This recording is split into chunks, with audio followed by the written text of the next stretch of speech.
Louvado seja o nome do Senhor. Quantos querem ouvir a voz de Deus, digam amém. Amém. Efésios capítulo 6.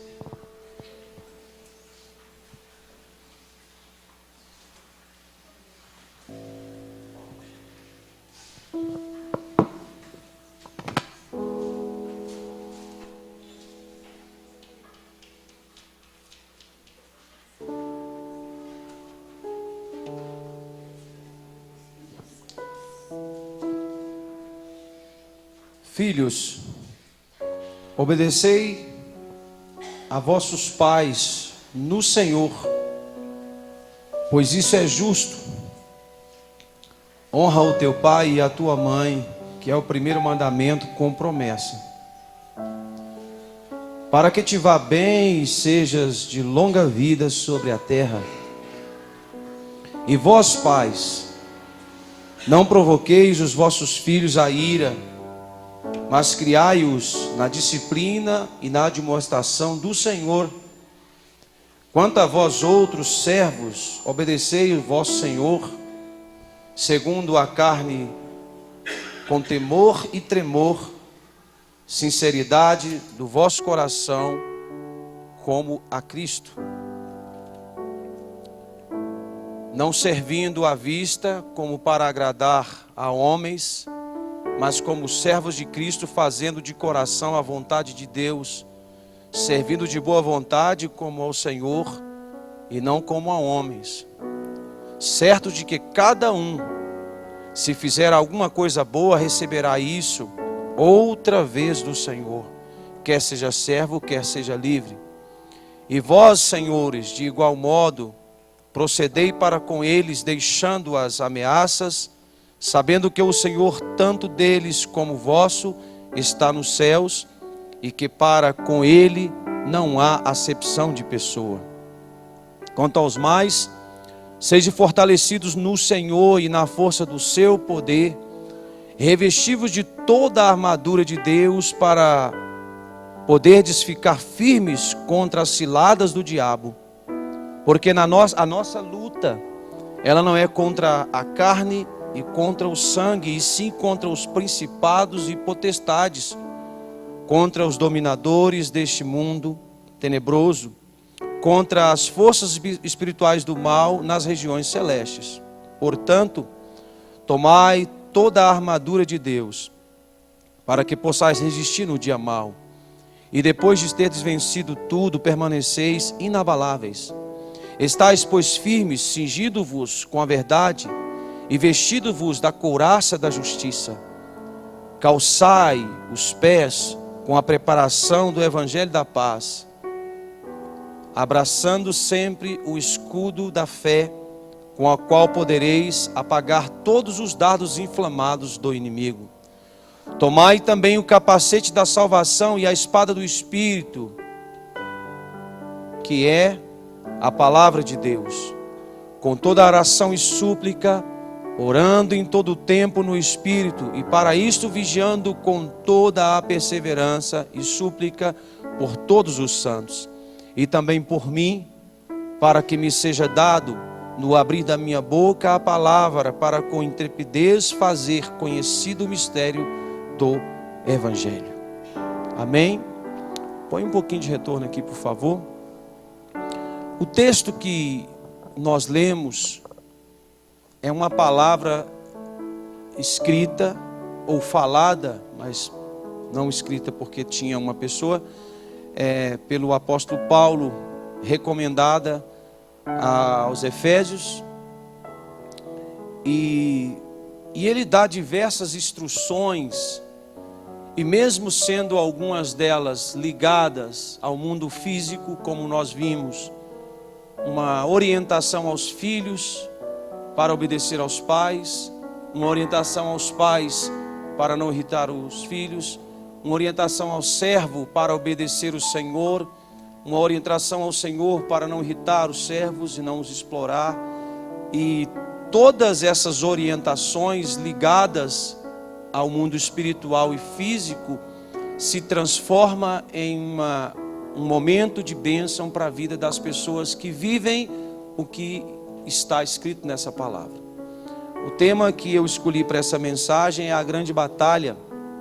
E observa que o apóstolo Paulo também orienta que no meio dessa batalha toda, dessa guerra, ele explica muito bem que nós devemos saber contra quem estamos lutando. Ele disse: a nossa luta não é contra a carne ou contra o sangue, e sim contra principado e potestade. E nos últimos dias, o nosso país, o Brasil, ele tem passado por um tempo muito difícil, né?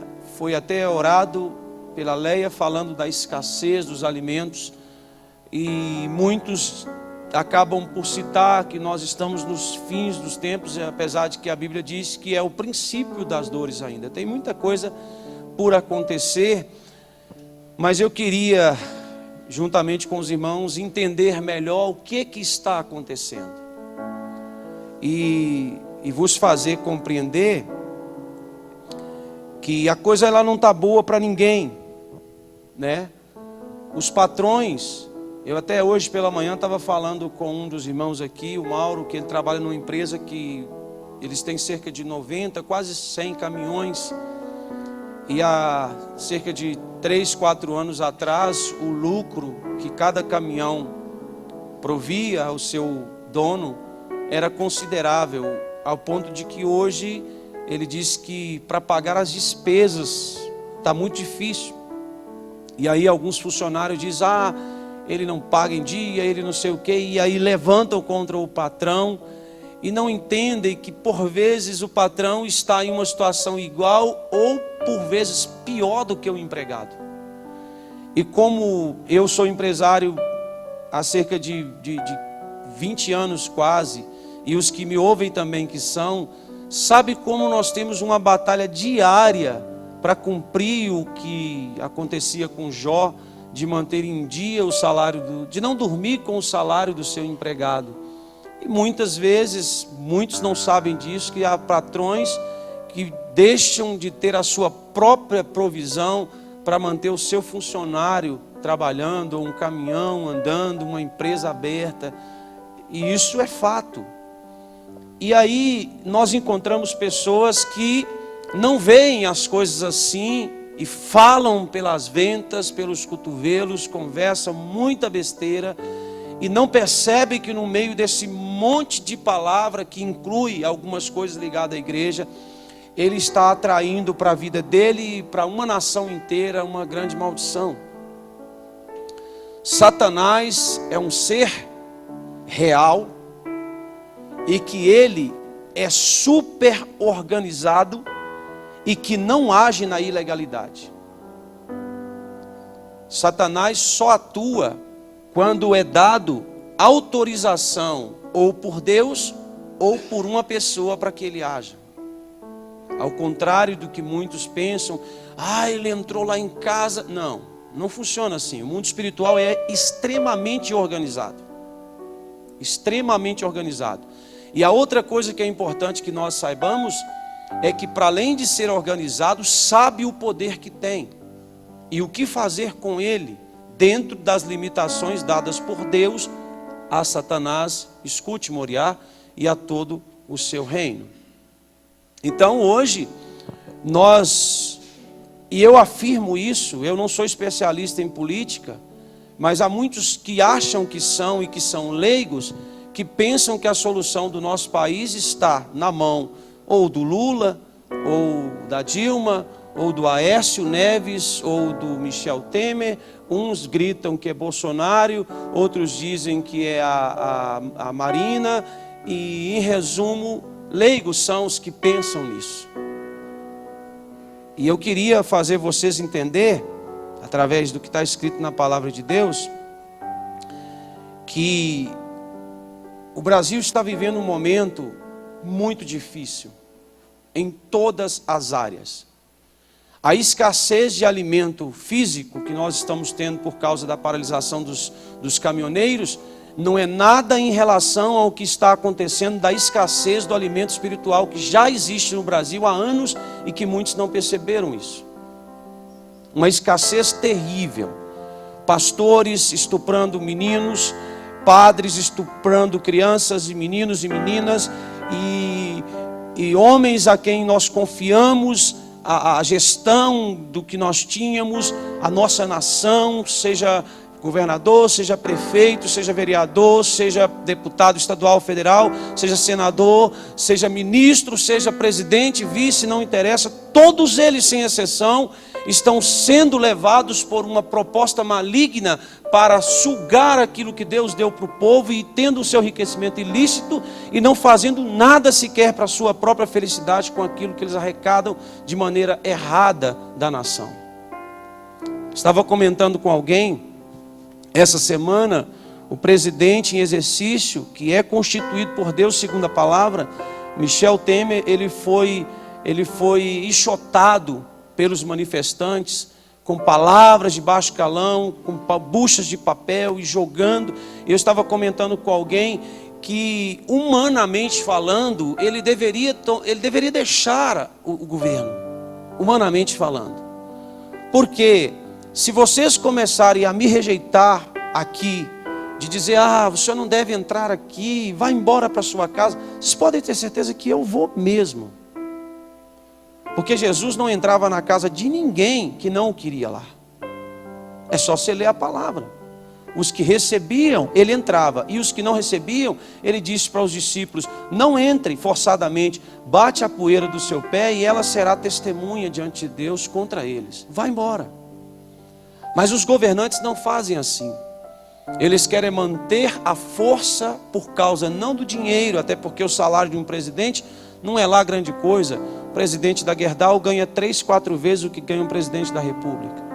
Então o que afinal eles querem? Uma coisa chamada poder, posição, ter uma palavra, ter autoridade para mandar ir e vir, ficar, sair, fazer segundo aquilo que eles querem. Agora, eu preciso que junto possamos entender o que está no contexto de tudo isso que o Brasil está vivendo. E vocês sabem que todas as nações da terra existem diversos tipos de governo. Tem alguns países igual a Espanha, igual Mônaco, Suécia, que é um governo monarquia. A Inglaterra, que é o rei, que é a figura principal que governa o país.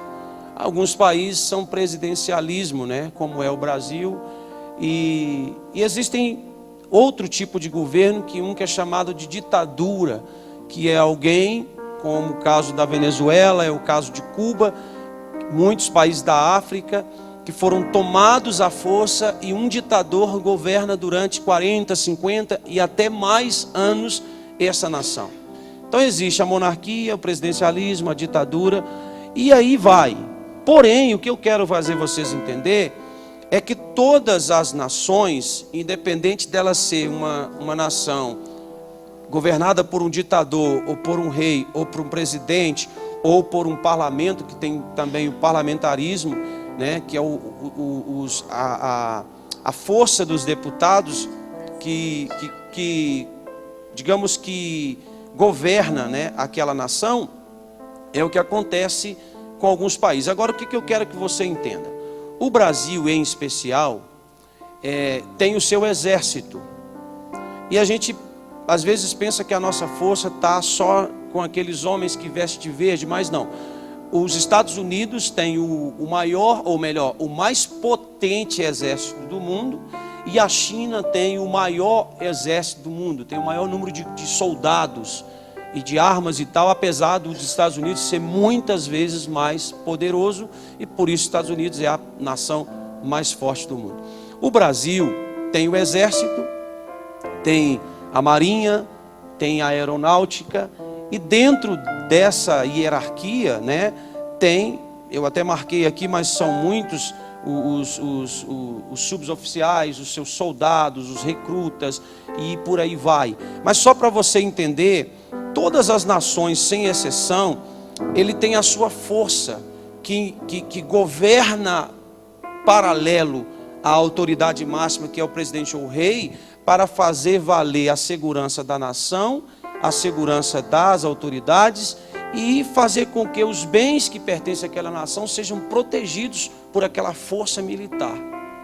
Inclusive em Timor-Leste, quando o Brasil foi determinado pela ONU, uma força militar, eles estiveram ali durante 10 anos para formar um exército, para que depois pudessem voltar para casa e deixar ali os seus próprios soldados cuidar daquilo que era deles. Então nós temos a Marinha, que cuida das nossas fronteiras onde tem água, rios, mar, né, o oceano, é a Marinha que cuida. Se for na parte superior do ar, é a aeronáutica que cuida das fronteiras, de uma invasão de um espaço aéreo. E o exército cuida da parte seca, das fronteiras secas, vamos dizer assim, da terra. Quando há alguma necessidade de imediato de intervenção, o presidente tem autonomia e ele faz um pedido aprovado pelo Senado, pelos ministros, melhor dizendo, e ali eles aprovam uma liminar que faz com que o presidente possa fazer exercício da força militar para proteger o bem maior da sua nação. Então nós temos a Marinha, a Aeronáutica e temos também o Exército. E tem uma outra polícia dentro do Brasil, melhor, mais de uma, tem a Polícia Federal, que cuida dos assuntos também ligados ao governo, de crimes federais. Temos a Polícia Civil, que cada estado tem a sua Polícia Civil, veículos, crimes, investigação. Temos a Polícia Militar. A Polícia Militar tem uma hierarquia extensa do recruta, o soldado de primeira classe, soldado de segunda classe, cabo, terceiro, segundo, primeiro sargento, subtenente, depois segundo e primeiro tenente, se eu não me engano, capitão, major, tenente coronel, coronel, e aí vai. Tem uma hierarquia bem extensa e bem ampla.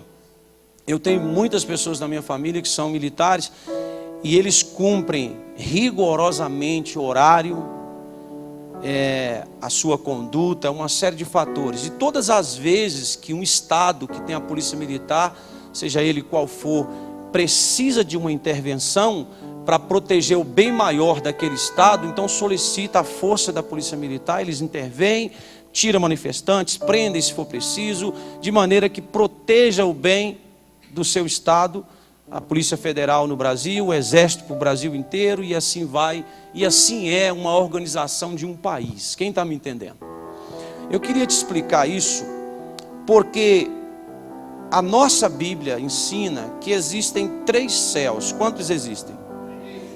O primeiro céu, onde nós estamos. O segundo céu, onde vive o principado e as potestades. Para você entender, é o que você consegue ver, que você chama de nuvem. Entre o céu dos céus e a terra, existe o segundo céu, onde vivem os principados. E existe o terceiro céu, que é aquele onde o apóstolo Paulo chegou, e ele disse: eu conheço o homem, se no corpo não sei, se fora dele não sei. Teve até o terceiro céu e viu coisas que ele não pode explicar, porque não éramos capazes de compreender. Este é o lugar onde vive Deus. A terra, segundo a Bíblia, é chamada de primeiro céu. Então eu quero te explicar isso para você entender. As nações têm a sua força. Deus também tem o seu exército, que é composto pelos anjos, as classes angelicais, que é um conjunto, né, como se fosse um exército, que também tem os serafins, tem o querubim, tem os anjos adoradores, são seres, segundo a palavra em Coríntios 9, ministradores que foram enviados para servir os que hão de herdar a salvação. Então existe uma hierarquia, algo muito bem organizado. Então nós temos o governo humano, vocês estão me entendendo? Que governa aqui a terra, chamamos de terceiro céu, primeiro céu, desculpa, o lugar onde nós vivemos, governados pelas forças do governo do país, seja rei, seja presidente, com seus deputados, e aí vai, apoiado pela força militar. Temos o mundo espiritual, que o apóstolo Paulo explica que a nossa luta não é contra a carne e contra o sangue, mas sim contra esse principado e essa potestade, que habitam, vão e vêm, mas o seu lugar de habitação é no segundo céu. E a força maior, com o exército dos exércitos, né, uma força soberana, que é de Deus, que também tem o seu exército. Pastor, o que o senhor quer nos ensinar com isso? A Bíblia nos ensina que essa organização faz com que as coisas funcionem.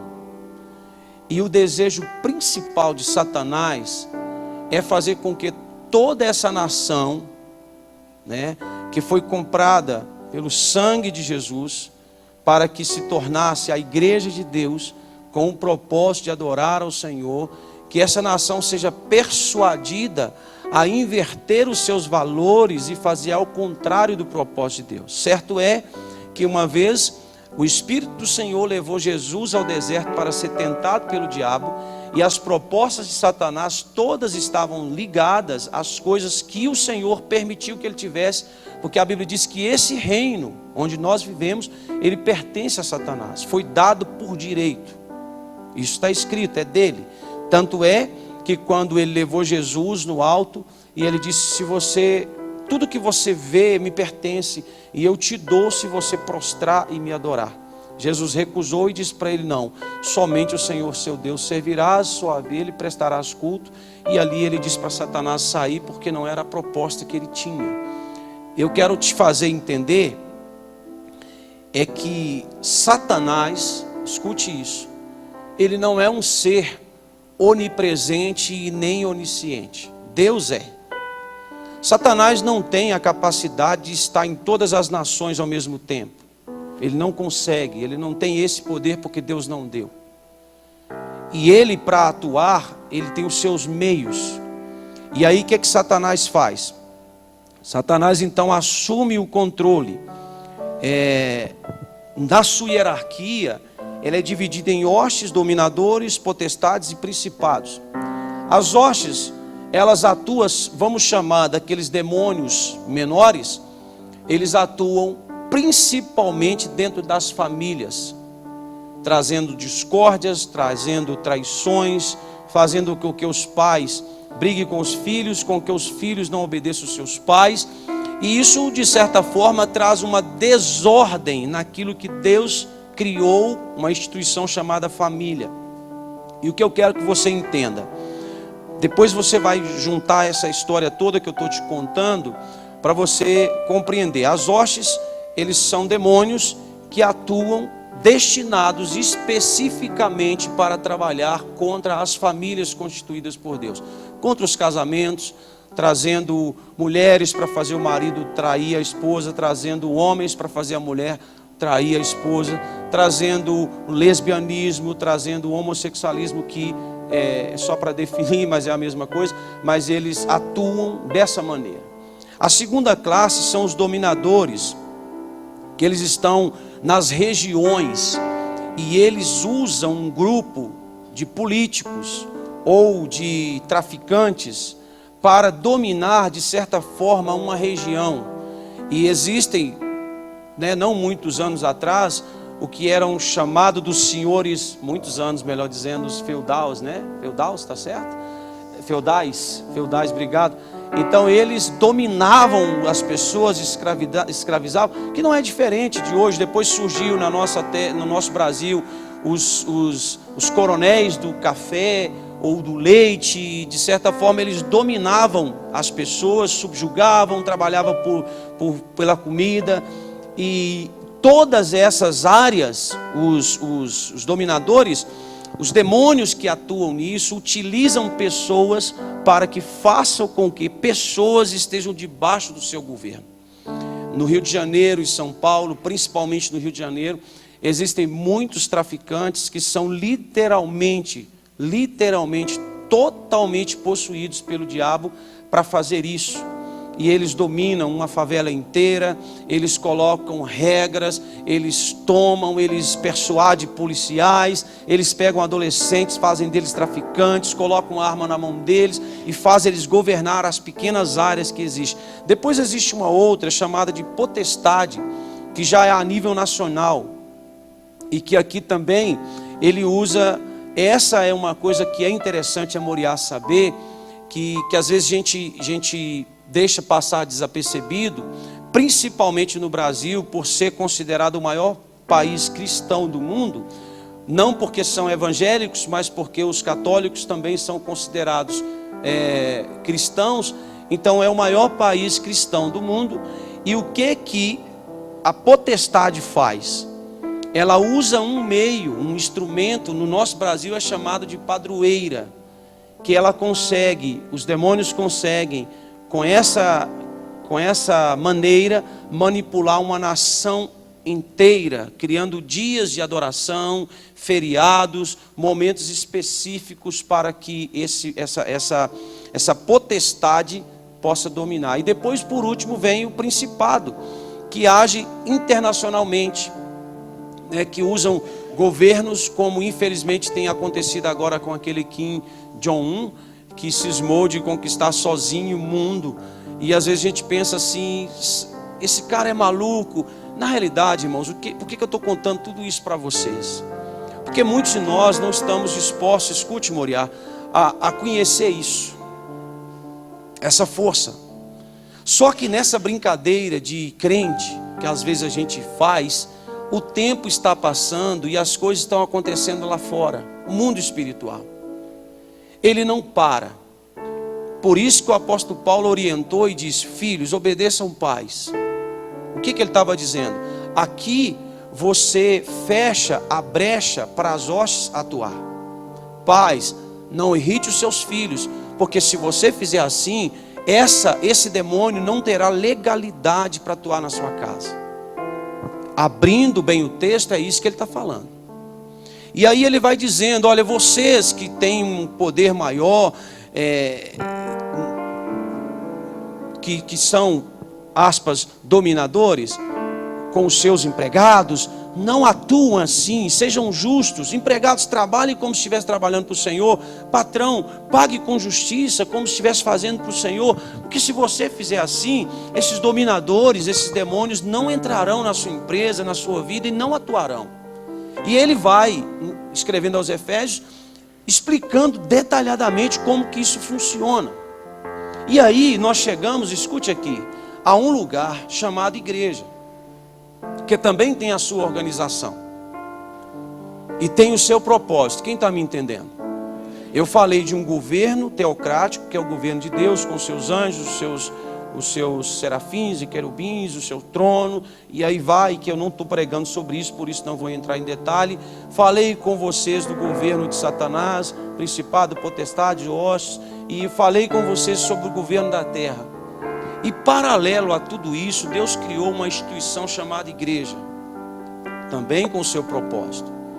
Criou dentro dela a sua hierarquia, as suas autoridades, os pastores. A Bíblia diz para que nós devemos obedecer os nossos pastores, que nós devemos congregar, que nós devemos contribuir, que nós devemos celebrar ao Senhor com júbilo. Então existe uma série de fatores e de regras que fazem com que nós saibamos que a igreja em exercício, ela marca uma geração e ela cumpre o seu propósito aqui na terra. Não durma, por favor, que eu sei que é difícil, né? Mas é uma mensagem longa que você precisa entender.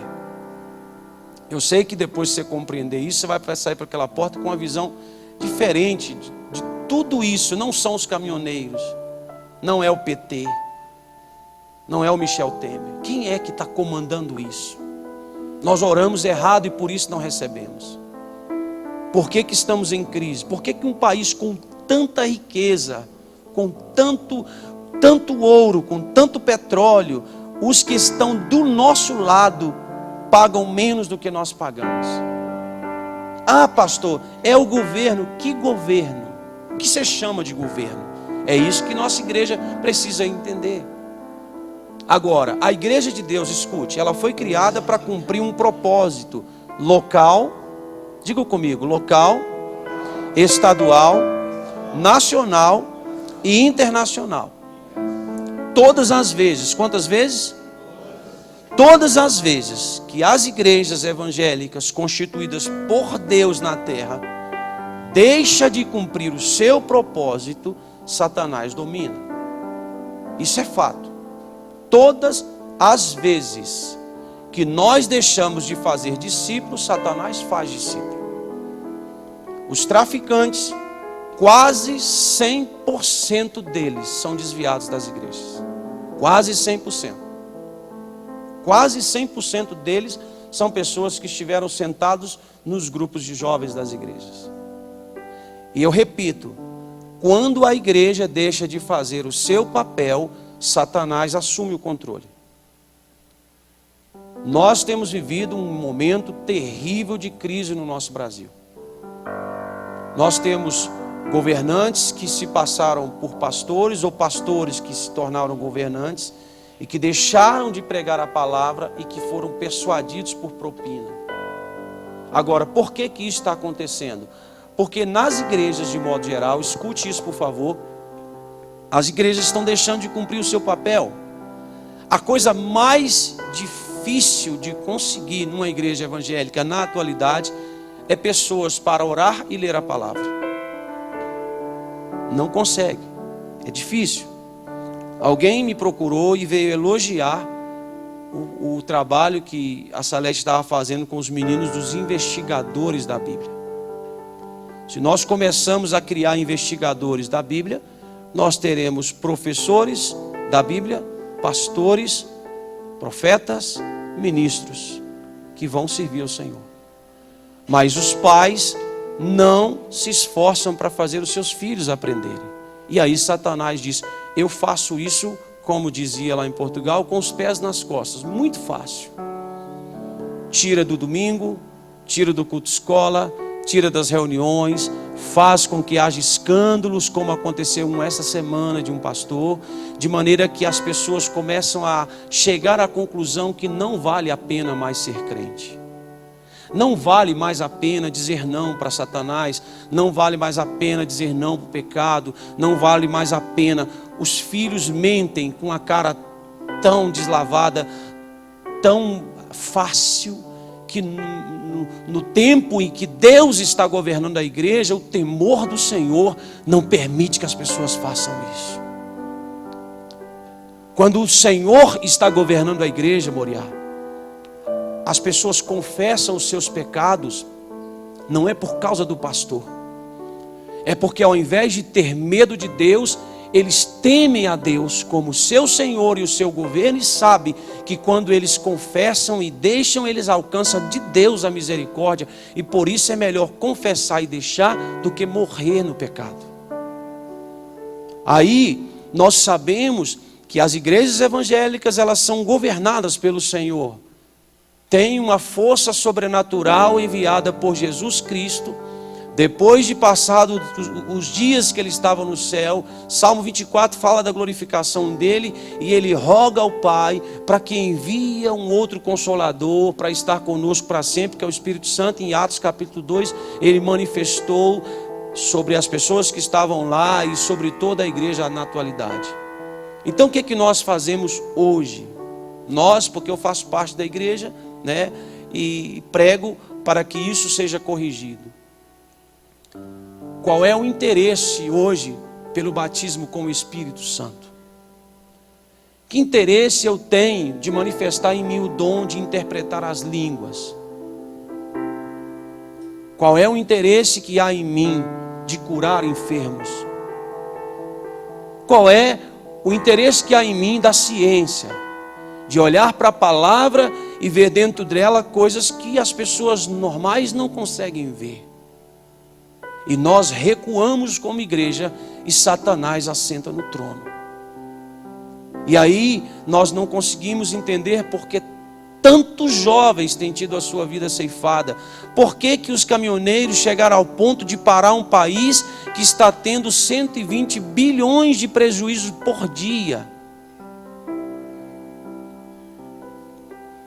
Porque os maridos não estão tendo mais alegria na sua casa, as esposas não querem ser mais esposas. Porque os cantores com músicas que tocam o coração da igreja e de Deus não aparecem mais. E aí nós vamos deixando, e a vida vai sendo levada pela própria vida, e corremos para pagar as contas, e corremos para sobreviver, e fazemos aqui, compramos um litro de gasolina ali, e não paramos para analisar que alguém está tomando o nosso lugar. Vocês estão aqui? E aí o apóstolo Paulo escreve há muitos anos atrás, dizendo: pessoal, pare e pense que vocês estão lutando contra a pessoa errada. E ele disse: a nossa luta não é contra isso. Você não tem que ir em manifestações políticas, você tem que ir em eventos de evangelização de rua. Você não tem que ir para o panelaço, você tem que bater panela para chamar a atenção de um povo que está indo para o inferno. Voltar a pregar por um bêbado, crendo que ele vai aceitar Jesus e que o poder do Espírito Santo o libertará do vício e ele será salvo. Voltar a orar nos hospitais por um doente, crendo que o poder do nome de Jesus levanta o enfermo, porque isso é o que diz a palavra. E ter o orgulho de dizer: eu sou crente no Senhor Jesus, eu sirvo um Deus que sara, que cura, que liberta e que leva para o céu.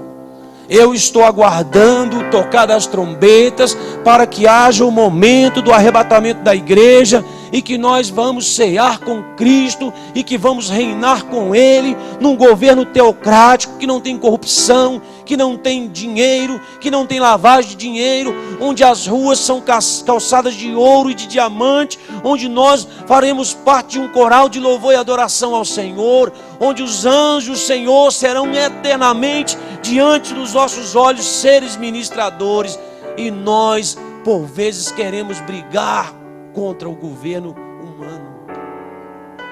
O que eu quero que vocês entendam? Nós não precisamos de estratégia humana, nós precisamos de atrair Deus à nossa vida e dizer: Senhor, chega de ficar distante da tua presença. A Bíblia diz que Ana, ela decidiu oferecer o seu útero estéril, eu já preguei isso aqui, porque não existia profeta na terra, o que tinha era corrupto, que era Eli e os seus filhos.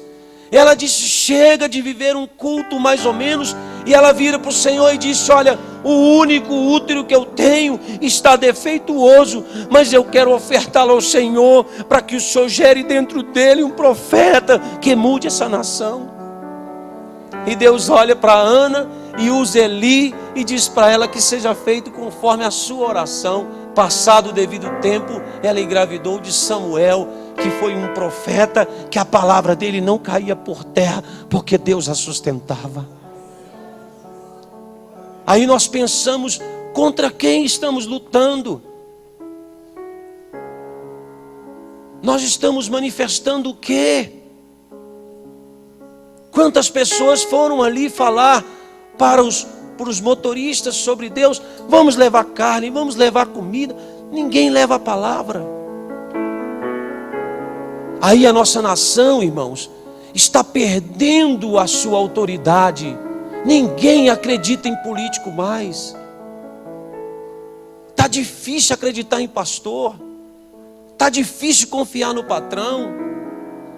Esses dias eu ouvi uma historinha interessante que você conhece, só para lembrar, de um rapaz que saiu de casa, recém-casado, para trabalhar, para sustentar a família, e ele ficou 20 anos fora. E ele disse para o patrão dele: eu não quero receber nem um dia. Acho que vocês conhecem essa história. Eu quero que você me pague no dia de ir embora. Quem faz isso hoje? O cara pensa assim: não, o patrão vai falir, eu quero o meu agora. Eu não confio, ninguém confia em ninguém. No ser humano ninguém confia. Ele trabalhou 20 anos. E ele disse: eu tenho 3 conselhos. Vocês conhecem a história, não vou contar, mas só para lembrar da confiança dele. O que você quer? O dinheiro, o conselho ou os conselhos?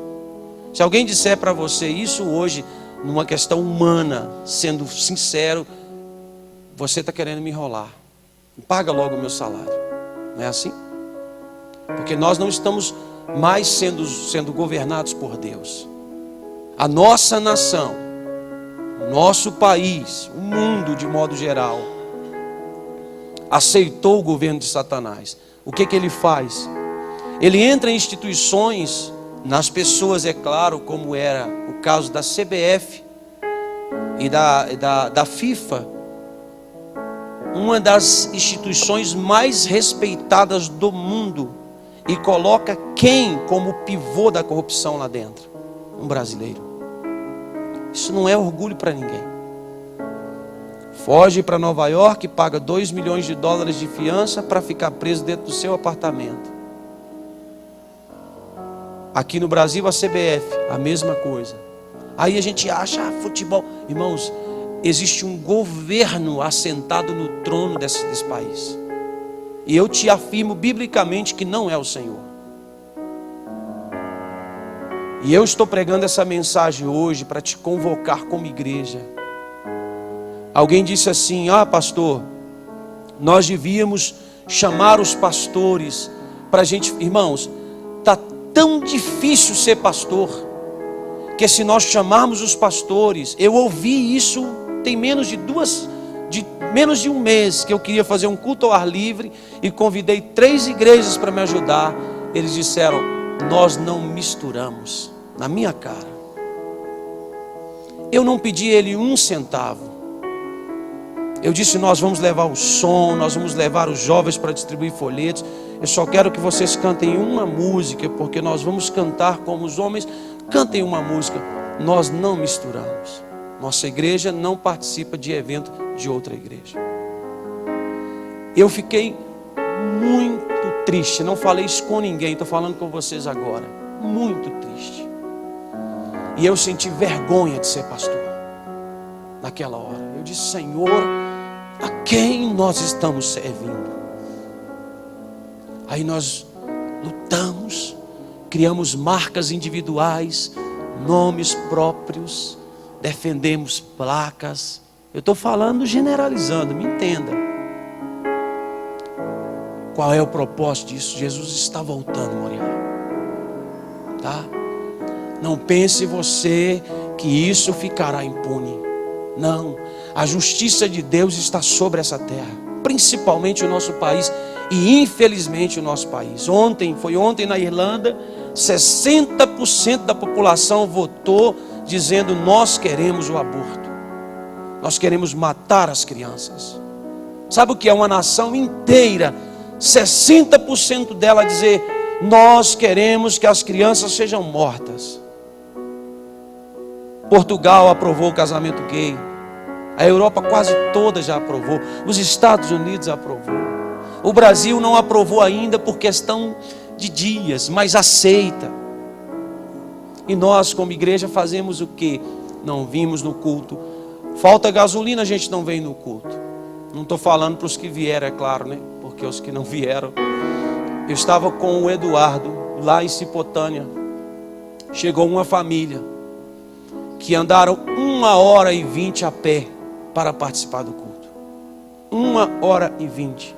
Eles chegaram na igreja, faltando ainda uns 25 minutos para começar o culto. Eles saíram de casa às 5h40. Andaram 1h20 para ir para o culto. Não tem carro, por isso eles não precisam de gasolina. E o que nós estamos fazendo? Nosso país está vivendo um caos total. Indiretamente você não percebe isso, mas observe que nós estamos buscando, os empresários coitados, lutando para sobreviver, os empregados lutando para sobreviver com um salário, os corruptos lutando para não ser descobertos, pagando cada vez mais propina. Imagina a tristeza do coração daquele pai dos 2 irmãos da JBS, porque o patrimônio foi ele que começou em Brasília. A história dele é linda, daquele senhor.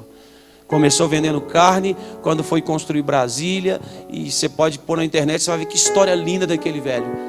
E ele trabalhou com açougue, cortando carne a vida toda, e criou um patrimônio e deu filho para gerenciar, que se tornou o maior corrupto da história do Brasil.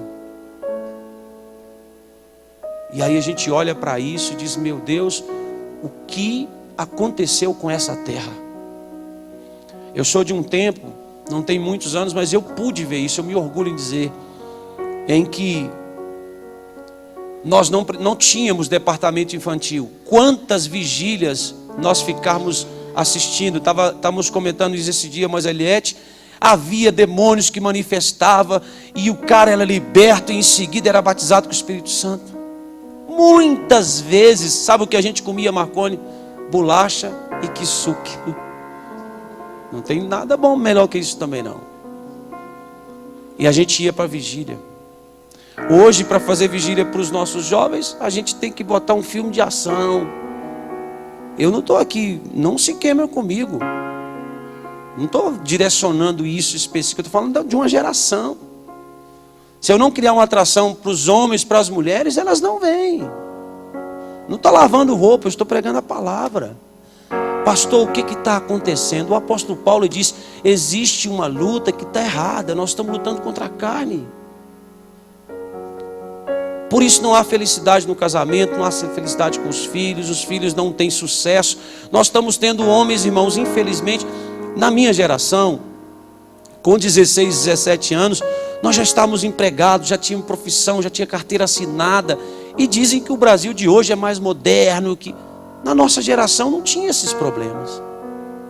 Eu assinei minha carteira com 14 anos, já era mecânico naquela época, aprendi, porque o pai me colocou para trabalhar com 11 anos de idade, não era para me explorar, ele disse, você precisa de uma profissão, e com essa profissão sustentei a minha família muitos anos. Aí hoje os meninos estudam, fazem faculdade, terminam, têm um diploma e não têm emprego, porque não tem profissão, são estudados, mas não tem profissão. O que eu quero ensinar para vocês? Tem uma coisa errada aqui, não estou falando de Moriá, estou falando de um contexto espiritual, quem está me entendendo? Eu sou igreja, você é igreja? Amém? A igreja precisa se posicionar e dizer, Satanás, você não pode continuar dominando a nossa cidade. E o que eu estou falando com vocês aqui, porque os principados sabem que uma igreja que decide ser missionária, ela enfrenta uma batalha, mas ela tem muitas vitórias, porque Deus, a Bíblia diz que Ele dá ordem aos seus anjos ao nosso respeito, para que a gente não tropece, e Ele nos guarda. A palavra diz que o anjo do Senhor acampa ao redor daqueles que temem ao Senhor e os livra, o tempo inteiro. Hoje nós estávamos falando sobre isso de manhã, da fé. Fé não é para ganhar nada, fé não é para ser curado, fé não é para ver montanha mudar de lugar, fé é para agradar a Deus. E todo mundo que agrada a Deus, montanha muda na frente dos olhos dele. Porque Deus faz isso. Deus se encarrega de fazer quando nós agradamos a Deus. Tem pessoas aqui que me ouvem, que quando nós começamos essa igreja Moriá, se apaixonaram pela palavra e o tempo tirou isso dele. Eu me orgulho, Cindy Clay, apesar do seu jeitão esquisito, mas eu me orgulho muito de você, porque o Cindy Clay, ele se converteu numa revisão de vidas. Esse ano é a 4ª vez seguida que ele lê a Bíblia. Fala um monte de besteira ainda. Mas eu fico vendo como que Deus vai trabalhando na vida de uma pessoa, Eduardo. Sabe, passo a passo, dia após dia. Essa semana nós ganhamos uma pessoa para Jesus na trilha. E nós temos falado, a gente tem que glorificar a Deus em tudo que a gente vai fazer. Em tudo. Agora, se ele não lesse a Bíblia, já estava longe. Porque o bicho é osso duro. Mas ele lê a Bíblia sempre. Aí a gente percebe, por que uns não mudam? Porque não amam a Bíblia. Quem ama a Bíblia aprende a orar. Quem ama a Bíblia não precisa o pastor ficar falando de oferta e de dízimo, porque a Bíblia fala, a Bíblia ensina. Quem ama a Bíblia, jovens que amam a Bíblia, se dispõem a servir o reino. Não se chateia comigo não, tá? Porque senão eu derrubo você na trilha. Irmãos, olhe para mim por favor e me entenda, em nome de Jesus. Essa palavra eu quero que você guarde ela no seu coração. E você decida ser igreja. Nós não podemos mais sermos governados pelo diabo, irmãos. Satanás se organizou de uma maneira tão sorrateira, e está tentando colocar no nosso lugar um Deus.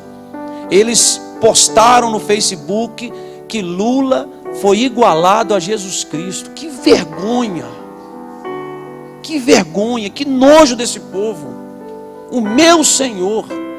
Hoje nós estávamos no restaurante e ouvindo uma música antiga do Raul Seixas, que ele dizia: eu não sou besta para tirar a onda de herói, morrer de pendurado numa cruz. Isso foi cantado por uma geração. O cara brasileiro que compôs essa música, e a gente não entende porque Deus fez assim, ó, tirou a mão de sobre nós. Os maiores macumbeiros lá em Portugal, eles cultuam aquele cara de um livro aí, espírito que eu não lembro, Paulo Coelho. Brasileiro, vocês têm. Quantas vezes eu ouvi, vocês têm um brasileiro bom lá, né? Paulo Coelho. Eu não me orgulho dele. Não. Brasileiro. E as coisas, nós temos, o maior corrupto do mundo é brasileiro. O maior espírita do mundo é brasileiro. O maior macumbeiro do mundo é brasileiro. Eu me orgulho disso. Agora, o maior evangelista do mundo, americano. Por que não é brasileiro? A maior igreja do mundo não está no Brasil, evangélica do mundo, não está no Brasil, está na Coreia. Deus falou assim: não dá para ficar no meio de vocês. Está difícil. E aí, glória a Jesus, que um ou outro ainda está lutando para manter essa chama acesa.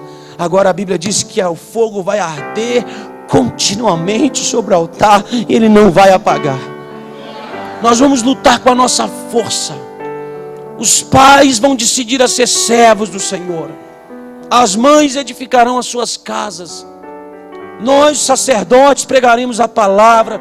Os jovens amarão as coisas do Senhor. Deus vai mudar o governo dessa nação. Eu quero ver isso com os meus olhos. Em nome de Jesus. Voltarmos a ser respeitados como pastores. Círculos de oração que oram e a igreja abala suas bases pela presença do Espírito Santo. Amém. Eu quero que vocês entendam que essa palavra é uma palavra de gemido, de dor na nossa alma. Porque o que nós estamos vendo com os nossos olhos é terrível. E nós às vezes nos calamos e não fazemos nada. Amém, irmãos? Alguém disse assim: a polícia precisa logo tomar esse negócio. Será a pior coisa que esse Brasil vai viver. Vocês não têm noção que é uma guerra civil. Os 50 e tal % que são petistas não vão concordar que a polícia tome. E aí pronto, vai começar derramamento de sangue, vai começar um matando o outro. E eu estava conversando isso com o Itzel. Nós não temos armas para lutar contra eles. O que nós vamos fazer? Nos tornaremos vítimas. Tá bom, vai matar, então vamos começar a matar também, vamos roubar também. Não, nós seremos vítimas, seremos sacrificados vivos. Agora eu te convido em nome do Senhor Jesus nessa noite, que antes que isso aconteça, nós vamos mudar essa história. No momento da oração pela cidade, não é hora de caminhar, é hora de orar pela cidade. Ouro Branco, o Alex me falou essa semana que eles iam vir transferidos para cá. A Gerdau dispensou 30% do seu efetivo. Aí reduz o dízimo da oferta, reduz os empresários, reduz a contribuição, as compras dos supermercados, os carros novos não vendem mais, os apartamentos param de construir. E nós estamos como se nada tivesse acontecendo. Irmãos, nós somos igreja. Quem está aqui? Hoje tem um grupo reduzido aqui por causa da falta de combustível. Mas se eu decidir juntamente com você e você decidir juntamente comigo, a gente muda essa história. O Marconi está ali andando atrás de um combustível para poder ir trabalhar. Não tem. Sabe o que é isso? O país que tem 98% de autonomia do seu combustível não tem gasolina. É normal, entenda isso. É normal isso. Tem alguém que está nos destruindo. E que ele está organizado com seus demônios, atuando nas famílias, atuando nos estados, atuando nos países, atuando no mundo, porque a Bíblia diz que Satanás veio roubar, veio matar e destruir. E eu profetizo um tempo novo para essa igreja, eu profetizo um tempo novo para essa cidade, que ela contagie o nosso estado e que sirva para o nosso Brasil, e que o Senhor nos escolha para que sejamos uma igreja que seja segundo o seu coração e que marque a nossa geração e que mude essa história. Nós não podemos concordar, irmãos, que as coisas continuem como estão. Você pode ficar de pé para a gente orar junto? Pastor, o que eu vou fazer?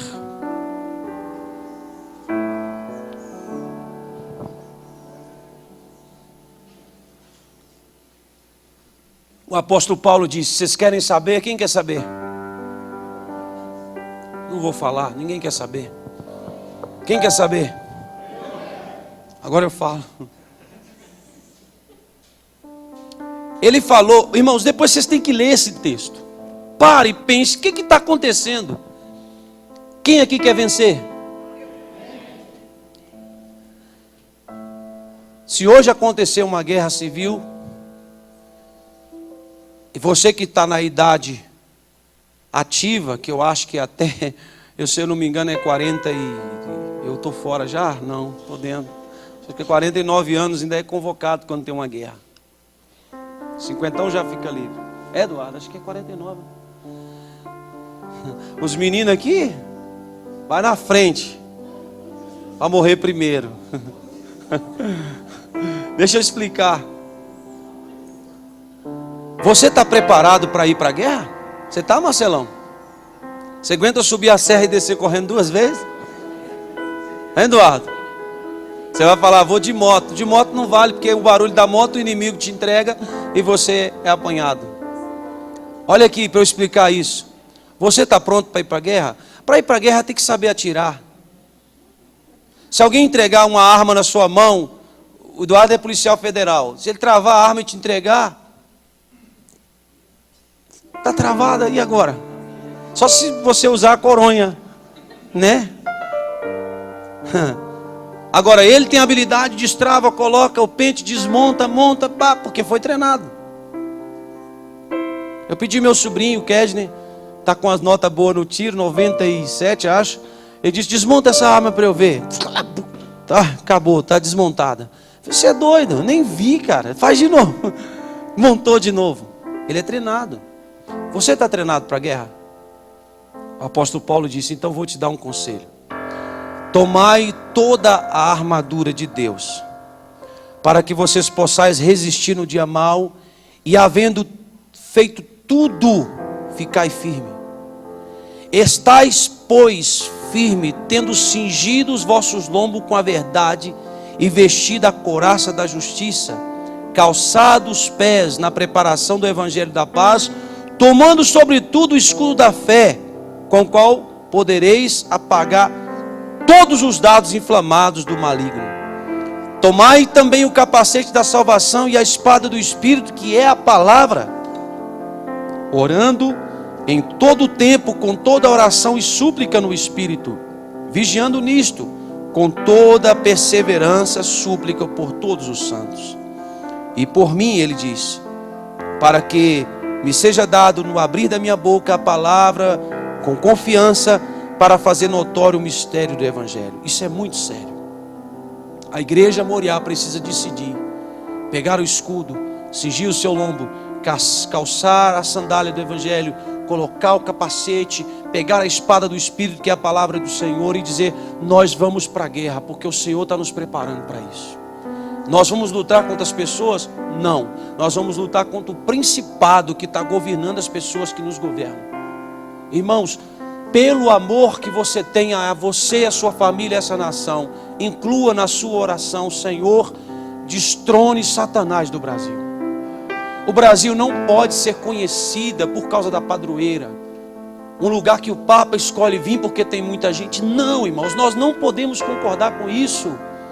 Eu quero que sejamos conhecidos por causa da adoração, por causa do louvor, por causa de um povo que decidiu recusar a corrupção e aceitar Jesus como seu governo. Eu não tenho ainda muita certeza, mas acho que Ipatinga, o padroeiro, aspas, é Jesus. Se eu não me engano, numa época né? Acho que tinha vereadores o suficiente para mudar a história. Quem está aqui? Nós vamos nas repartições públicas, que a lei diz que o nosso estado é laico, que não pode adorar nenhum nem outro, não pode se manifestar por fé. Mas as prefeituras, a Caixa Econômica Federal, Banco do Brasil, todos têm uma imagem. As escolas, nós somos crentes.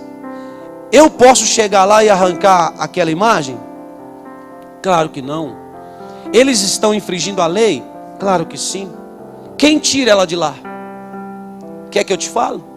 Jesus coloca no gerente do Banco do Brasil e da Caixa um cara cheio do Espírito Santo, que diz assim: eu vou cumprir a lei aqui dentro, eu não quero isso. E ele não sofre sanção nenhuma, porque é lei.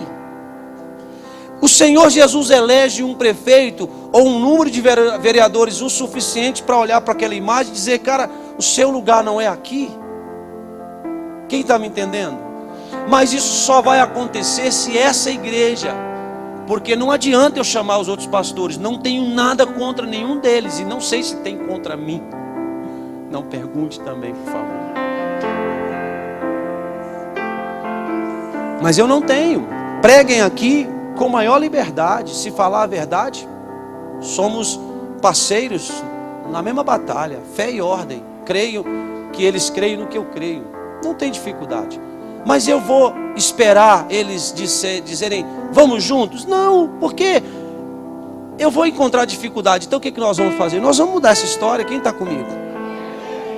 Como que nós vamos fazer, pastor? Os conselhos estão Efésios 6, 13 a 19. Leia de novo depois. Leia de novo com eles, Diego. Leia de novo e viva isso. Como é que eu vou fazer? Eu vou entrar na guerra. Salete, enche aqueles meninos de sabedoria da Bíblia. Eles vão crescer. Eles serão investigadores. Cindy Clay, transfira essa vontade de ler a Bíblia para aqueles dois lá. Principalmente aquele pequenininho que tem o seu sangue. O Otávio é mais a mãe, mais tranquilo, mas o outro pequenininho é sangue no olho, viu? Faz ele ler também. Irmãos, uns caras doidos assim, quando fecham uma parceria com Jesus, Satanás tem que andar de roda, correr mais de quilômetros. Quem está me entendendo? Teve um cara que essa semana a gente estava evangelizando ele. Eu falei com ele: cara, o dia que você falar que você vai deixar Jesus te governar, porque ele do jeito doido dele, ele fala todo mundo, Jesus para todo mundo, e fala: você tem que ir lá na Moriá, jeito Paulo, vai lá, cara, jeito doido dele. Eu disse para ele: na hora que você converter, cara, igual Jesus falou com Pedro, quando você converter, Pedro, sabe, tem uns malucos aqui dentro que Jesus vai usar demais. Aquele ali é o mais doido de todos, ó, Fernando fala umas coisas, né? Mas Deus vai usar ele demais. Por que Deus vai usar ele? Porque ele tem muita vontade de ser usado por Deus. Quem tem vontade de ser usado por Deus, Deus usa ele. Porque Deus, a Bíblia diz que ele está à procura, irmãos. Ele está procurando quem é o cara que eu vou usar, quem é a mulher que eu vou usar. Ele está procurando. Quando ele encontra uma mãozinha assim: ei, eu estou aqui, envia-me. Ele diz: você é meio desajeitado, mas eu vou te ajeitar. Amém. Dá a mão que está do seu lado. Vamos fazer uma oração da fé.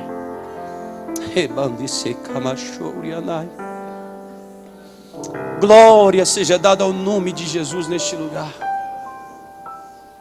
Bendito é o Senhor. Fecha ali. Como o Senhor é maravilhoso, irmãos. Vocês não se chateiem, eu passei 20 minutos. Mas vocês vão demorar a chegar em casa mesmo, que é a pé.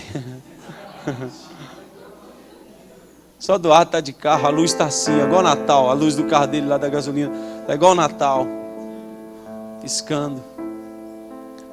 E o senhor também, viu, senhor Adelmo? Deixa Deus te usar. Você sabe disso, cara. Sabe o que é ter os seus órgãos em cima de uma bandeja? E Jesus falar com o médico, conserta tudo e põe lá de novo, porque esse cara, eu preciso dele. Você sabe o que é isso? Deus está aqui, irmãos. Deus quer fazer dessa igreja uma flecha na mão do arqueiro. Ô Marcelo, você sabe o quanto... Chama o Marcelo aí, filho. Sabe o quanto que eu te amo, cara. E eu quero você guerreando de novo, cara. O Marcelo é uma pessoa que Deus deu a ele o dom de adquirir riqueza. Com pouca coisa, rápido. O Marcelo tem uma inteligência muito grande. Aí Satanás, irmãos, tem tentado tirar os nossos valores daqui de dentro. Eu não posso concordar com isso, Diego. Nós não vamos concordar, Moriá. Nós queremos famílias felizes aqui.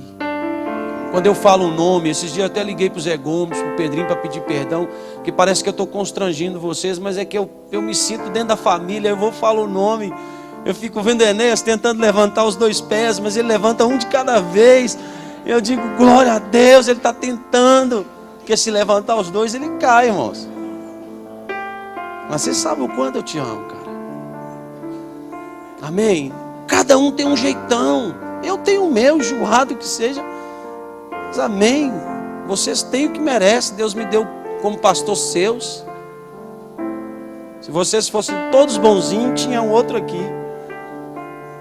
Quero orar com você. Quero pessoas felizes aqui, cheias do Espírito Santo. Aperte a mão da pessoa aí. Vamos orar a Deus. Senhor Deus e Pai, eu preguei a sua palavra, aquilo que o Senhor pôs no meu coração para pregar para essa igreja.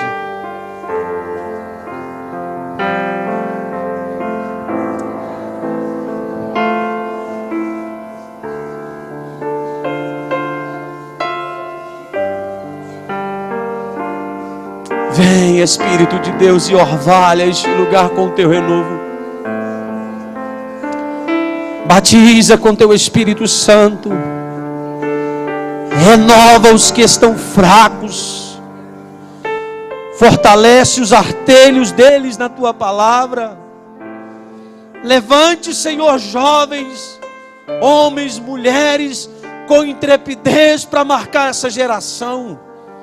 Nós, como igreja do Senhor, nos levantamos nessa noite em oração e dizemos ao Senhor que nós estamos dispostos a ser um instrumento nas mãos do Senhor para mudar a história dessa cidade, para mudar a história desse país. Caia por terra as armas que foram forjadas contra essa nação. Satanás, nós te ordenamos no nome de Jesus, apanha os seus lixos e desapareça dessa terra. Vá para outro lugar, vá para o abismo e deixa o Brasil. Senhor, encha os pastores com teu Espírito Santo, encha-os de sabedoria para pregar a tua palavra, que caia por terra os inimigos do Senhor, em nome de Jesus. Senhor, orvalha-nos agora com teu Santo Espírito, sopra o teu vento, tira toda a obra maligna, toda a arma que foi forjada contra nós, desfaz os laços do diabo, Senhor. Batiza-nos com teu Espírito, Senhor, encha agora, batiza-nos com teu fogo, Senhor, encha-nos agora, manifesta os seus dons aqui para a edificação da igreja, na vida de cada um, Senhor, os talentos que sejam aprimorados para a glorificação do teu nome, que seja desfeita as obras do diabo, que as palavras torpes sejam tiradas das nossas bocas, que os pensamentos malignos sejam tirados das nossas mentes e que sejamos unicamente para agradar ao Senhor. Abençoa as famílias aqui, que os filhos sejam obedientes aos pais, que os pais possam com sabedoria ensinar os teus filhos, que os empregados sejam submissos aos seus patrões, que os patrões sejam justos com os seus empregados, de maneira que o seu nome seja glorificado. Desfaz, Senhor, desfaz a corrupção, não deixa o Ouro Branco participar disso, Senhor. Faz dessa cidade uma cidade de referência, levanta adoradores aqui no meio dessa cidade, homens e mulheres, pregadores da tua palavra, que use os instrumentos que o Senhor deu para glorificar o seu nome. Em nome de Jesus eu oro com a tua igreja. Coloque no nosso coração um desejo incontrolável pela tua palavra, um desejo de orar, Senhor, de subirmos a serra para orar. tem poucas cidades que tem um lugar como esse que o Senhor nos deu, que nós podemos subir ali e ver 3, 4 cidades e podemos orar por elas dali. Senhor, nos usa conforme a tua vontade. Toma o nosso coração agora, Jesus. Coloca em mim, coloca nessa igreja um espírito de temor ao Senhor, um espírito de temor ao Senhor, que nos seja constrangedor para nos apaixonarmos novamente pelo Teu Evangelho, pelo Teu reino, pela Tua palavra, pelo culto, pela adoração, pelo louvor, pela Tua presença, pela manifestação da Tua glória. É o que te pedimos em oração. Sim, Jesus, nos fortalece. Nós estamos aliançados, estamos de mão dadas, concordando nessa oração, para que ela seja concordada na terra e que seja ligada no céu. Em nome de Jesus, desperta as nossas crianças, Jesus, os nossos adolescentes, os nossos jovens, os nossos adultos, os senhores e as senhoras, que sejam despertados pelo Teu Espírito Santo. Aviva essa igreja, Senhor. Levanta mais pastores aqui. Está só eu e o pastor Wellington. Nós precisamos de mais homens cheios do Teu Espírito para levar adiante esse projeto, para levar adiante a Tua obra. Suscita, Senhor, força ao fraco. Suscita força, Senhor, ao fraco. Liberta o cativo, Senhor, e cura os enfermos. Em nome de Jesus. Em nome de Jesus. Em nome do Senhor Jesus, eu oro pelas mulheres, pelos homens, pelos jovens, pelos adolescentes, pelos músicos, pelos ministros, pelos obreiros, diáconos, cooperadores dessa igreja, pelos nossos visitantes que vieram hoje.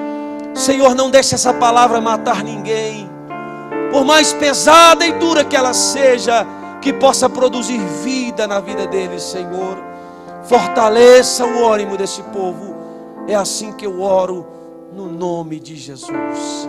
Estenda suas mãos, que o amor de Deus o Pai, a comunhão de Jesus Cristo e a doce consolação do Espírito Santo de Deus esteja com todos vós. A paz de Deus, que excede todo o nosso entendimento, guarde sua mente e o seu coração em Cristo Jesus. Sábado, 19 horas, culto da rede. Os jovens da Moriá estarão aqui celebrando ao Senhor. Amém? A vitória de quem?